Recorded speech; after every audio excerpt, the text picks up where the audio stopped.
আসসালামু আলাইকুম ওয়া রাহমাতুল্লাহি ওয়া বারাকাতুহু। সমস্ত প্রশংসা আল্লাহ সুবহানাহু ওয়া তাআলার এবং অগণিত দরুদ রাসূল সাল্লাল্লাহু আলাইহি ওয়াসাল্লামের উপর। আমরা ধারাবাহিক একটা আলোচনা করছিলাম সিরাত নিয়ে। ইনশাআল্লাহুল আজিজ আমরা আজকে আলোচনা করব এবং আজকের যে সাবটাইটেল সেটা হচ্ছে উহুদ প্রান্তর। রাসূলুল্লাহ সাল্লাল্লাহু আলাইহি ওয়াসাল্লাম এগিয়ে গিয়ে উহুদ পর্বতের পাদদেশে, যা মদিনা মুনওয়ারা থেকে ৩ কিলোমিটার দূরে অবস্থিত, ওখানে ছাউনি ফেললেন। তিনি উহুদ পর্বত পেছনে রাখেন এবং সেনাবাহিনীও সেই হিসাবে মোতায়েন করেন। এরপর তিনি বললেন, যতক্ষণ না আমি হুকুম দিই কেউ যুদ্ধের সূচনা করবে না। অর্থাৎ যুদ্ধের প্রস্তুতির কথা এখানে আসলে বলা হচ্ছে আর কি, যখন নেওয়া হচ্ছে। তো এরপর নিয়ম নিয়ম মাফিক যুদ্ধ প্রস্তুতি গ্রহণ করলেন। এ সময় তার সঙ্গী সাথী ছিল 700 জন। আবদুল্লাহ ইবনে জুবায়ের রাদিয়াল্লাহু তাআলা আনহুকে তীরন্দাজ বাহিনীর অধিনায়ক নিযুক্ত করলেন। এদের সংখ্যা ছিল 50 জন। তীরন্দাজের সংখ্যা কি 50 জন ছিল। তিনি তাদের পরিষ্কার ভাষায় নির্দেশ করলেন, তারা তীর নিক্ষেপের মাধ্যমে অশ্বারোহী বাহিনীকে রুখবে এবং এ বিষয়ে খেয়াল রাখবে যেন তারা আমাদের পিছনে এসে হামলা করতে না পারে।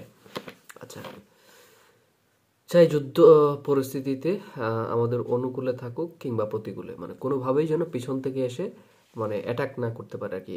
যুদ্ধের পরিস্থিতি যেরকমই হোক না কেন, ঠিক আছে, এরকমই হচ্ছে জোর তাগিদ ছিল তাদের উপরে আর কি, যাতে না করতে পারে। আচ্ছা, যাই হোক, তিনি তাদের এও নির্দেশ দেন যে তারা কোনো অবস্থাতেই যেন তাদের স্থান ত্যাগ না করে এবং এই স্থান থেকে কোনোভাবেই যেন না সরে। যদি শত্রু মুসলিম বাহিনীকে ছোঁ মেরে তুলে নিয়ে যায় তবুও যেন না। আচ্ছা, রাসূলুল্লাহ সাল্লাল্লাহু আলাইহি ওয়াসাল্লাম এ সময় দুটো লৌহবর্ম পরেছিলেন এবং মুসআব ইবনে উমাইর রাদিয়াল্লাহু তাআলা আনহুকে মুসলিম বাহিনীর পতাকা প্রদান করেন। মুসআব ইবনে উমাইর, ঠিক আছে। মুসআব ইবনে উমাইর কাহিনী হয়তো আমরা সবাই জানি। ইসলাম কবুলের আগে ওনার জীবনযাপন এবং ইসলাম কবুলের পরে ওনার জীবনযাপনের যে পরিবর্তন, এ থেকে আসলে আমরা অনেক কিছু শিখতে পারি। যে হকের পথে, ন্যায়ের পথে আসতে গেলে আমাদের হয়তো অনেক কিছুই ত্যাগ করতে হবে এবং যত বড় কিছুই ত্যাগ করতে হোক না কেন, আমরা হকের পথে, ইসলামের পথে, ন্যায়ের পথে আসতে কখনো দ্বিধাবোধ করব না। এখন সবচেয়ে বড় যে যদি কোনো কিছু ত্যাগও করে ফেলতে হয়, তো ইনশাল্লাহ আমরা আল্লাহর দিকে তাকিয়ে সেগুলো ত্যাগ করতে পারবো ইনশাল্লাহ। আমরা সেই দৃঢ়তা দেখেছিলাম মুসআব ইবনে উমাইর রাদিয়াল্লাহু তাআলা আনহুর জীবনে। তিনি ওনার পরিবার ত্যাগ করেছেন, মা ত্যাগ করেছেন এবং উনি অনেক নির্যাতনের ভেতর দিয়েও গিয়েছিলেন। এত আরামায়েশের ভেতর ছিলেন আগে, এত দামি দামি জামা কাপড় পরতেন, কিন্তু শেষে হচ্ছে এক কাপড়ে ওনাকে দাফন করা হয়, আমরা জানি। তো এ থেকে আসলে আমাদের শেখার অনেক কিছু আছে। ইনশাল্লাহ হয়তো কোনোদিন সময় হলে আমরা ওনার জীবনী নিয়ে বা অল্প হলেও আমরা ইনশাল্লাহ পড়বো ওনার জীবন নিয়ে এটা।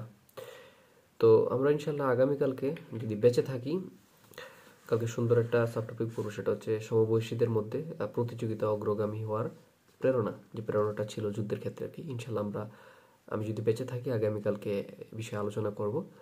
আজকের মতো এই পর্যন্তই। সবাই ভালো থাকুন, সুস্থ থাকুন, আমার জন্য দোয়া করবেন। আল্লাহ সুবহানাহু ওয়া তাআলা যেন আমার মতো গুনাহগার বান্দাকে কবুল করেন এবং ইসলামের জন্য যাতে আমার কাজকে আল্লাহ কবুল করেন এবং আরো বেশি বেশি কাজ করার তৌফিক দান করেন এবং আমাকে যেন আল্লাহ মাফ করে দেন। এবং যারা মারা গেছে আল্লাহ সুবহানাহু ওয়া তাআলা সবার কবর আযাব মাফ করে দিক এবং সবাইকে জান্নাতুল ফেরদৌস দান করুক। সবাই ভালো থাকবেন, সুস্থ থাকবেন। আসসালামু আলাইকুম ওয়া রাহমাতুল্লাহি ওয়া বারাকাতুহু।